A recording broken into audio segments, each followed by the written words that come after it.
Welcome to the Single Moms United podcast.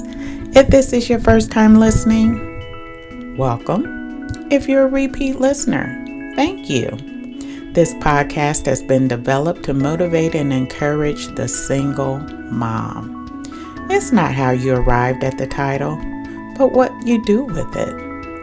I'm here to offer tips, suggestions, and resources on topics that you can incorporate in your life to improve your parenting skills. I recognize this is not a one-size-fits-all, but can fit most. It's designed to get you thinking about your approach to single parenting, possibly giving you an aha moment. Today's episode, I want to talk about school's out, now what?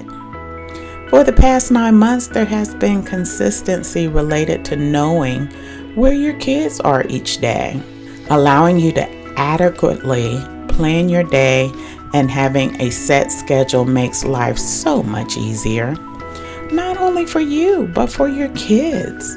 This is important to have this type of stability in their lives. However, what happens when summer break occurs? Especially if you're working every day, who provides care while you work? How do you keep them entertained while out of school? What childcare resources are available during the summer months?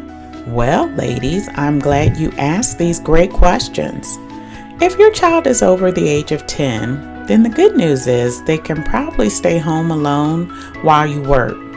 Keep in mind you must develop strict rules on how they should conduct themselves in your absence, and not adhering to these rules will result in severe consequences. One thing to consider is implementing a chore chart. Teach them the correct way to clean the bathroom, the kitchen, their bedroom, and the real big one, doing laundry. Now, I taught my kids at an early age how to do their laundry. What this does is it's preparing them for the real world, teaching them responsibility. There is no reason why your house shouldn't be spotless when you get home. Yes, what a huge stress reliever after working all day. If you're feeling generous, you can give them a few dollars for helping around the house. Now, I recommend you pay them based on their age. So if little Susie is 10, then go ahead and give her $10, right? Something to look forward to when she turns 11, right? $1 up, getting that cost of living raised. It depends on your budget if you want to do that monthly or every other week or however you want to do that, but it's definitely something to strive for and to feel a sense of accomplishment by giving them a few dollars. And again, that's only if it fits in your budget. Now, the other thing to consider is volunteering during this time.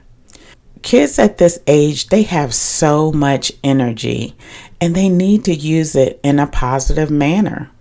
Otherwise, using it negatively, we all know what happens in these types of situations. And unfortunately, it doesn't appear many kids play outside anymore. It's all about social media. This is the prime time to insert that energy into a place where there isn't much energy. For example, if you are affiliated with a local church, ask what type of volunteering is available. Churches are nonprofit and seek volunteers to help with different functions. And if nothing else, help cleaning the sanctuary. Having your preteen volunteer to do some cleaning, especially now with COVID, many churches are having to have the sanctuary wiped down after services every Sunday. This would be a great opportunity for your preteen. Help get rid of some of that energy they've got pent up. And the churches would appreciate it, right? Because then they wouldn't have to hire a company to come in and do that. You know, one thing with COVID has done is moved a majority of churches to use various social media outlets. Guess who knows this new technology more than anyone else? That's right, your kids. They know how to navigate this technology. I mean, they can do it in their sleep. Again, helping the media ministries will also set them up for future employment opportunities. Now, I know many of them have to prepare for Sunday. So this would be a great opportunity to volunteer to see how they can help the ministries develop the content for Sunday morning worship. Unfortunately, these are the times we live in. There also may be other volunteer options available, not only at churches, but in the community as well. I encourage you to ask. Do your research, ladies. This also a time for them to learn something new. Since you're working, how about teaching them how to cook? Encouraging them watch the Food Network.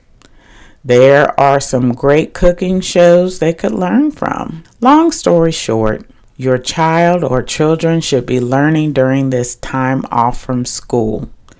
If you can afford it, prior to them returning to school, take them to an amusement park in an effort to celebrate their summer accomplishments. Another thing to consider for older children 14 and up, getting a part-time job. Many restaurants and amusement parks hire this age range. Now think about the single mom. Wouldn't it be awesome, the little money they earn over the summer, they set some aside for school expenses? Woohoo! This should work to your advantage. Now you won't have to come out of your pocket for those school pictures, school supplies. I'm just saying in my out loud voice.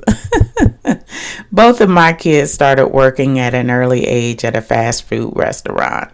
The restaurant was in walking distance from our home. Hopefully that would be the case for you, but if not, in walking distance, maybe they can use other transportation options. Just never know. There are things out there to help meet the need. Once my son started working, there was a bank located behind the restaurant. When he received his first check, we opened an account. This also allowed him to easily cash his check every week and save money at the same time. Now keep in mind, this exposed him to real life and the tax deductions that came with this paycheck, allowing him to understand the difference between gross and net pay. And let me tell you, it definitely was an eye-opening experience for him and my daughter as well.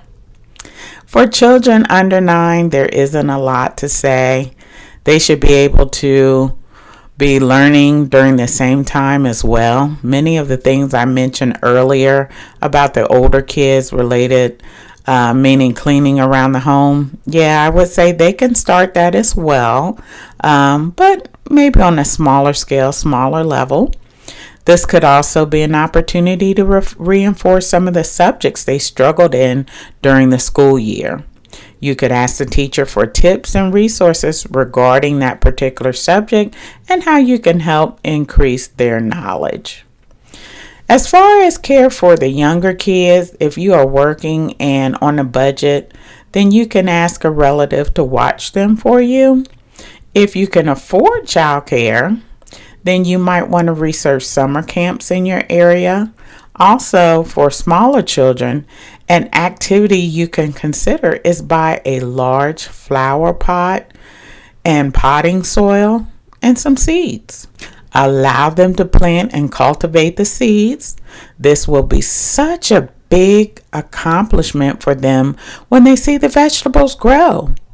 Now, the good news is this is a win-win because there will be satisfaction of growing a vegetable and then getting to eat it. And tomatoes are a great vegetable to start the process. All right, ladies, I hope you found value in today's episode. If you did, please share with another single mom. It's not about race, religion, creed, or color, but being the best single mom that you know how to be. Again, thank you so much for taking the time to listen to the Single Moms United podcast. I hope you have a fantastic day and a great week.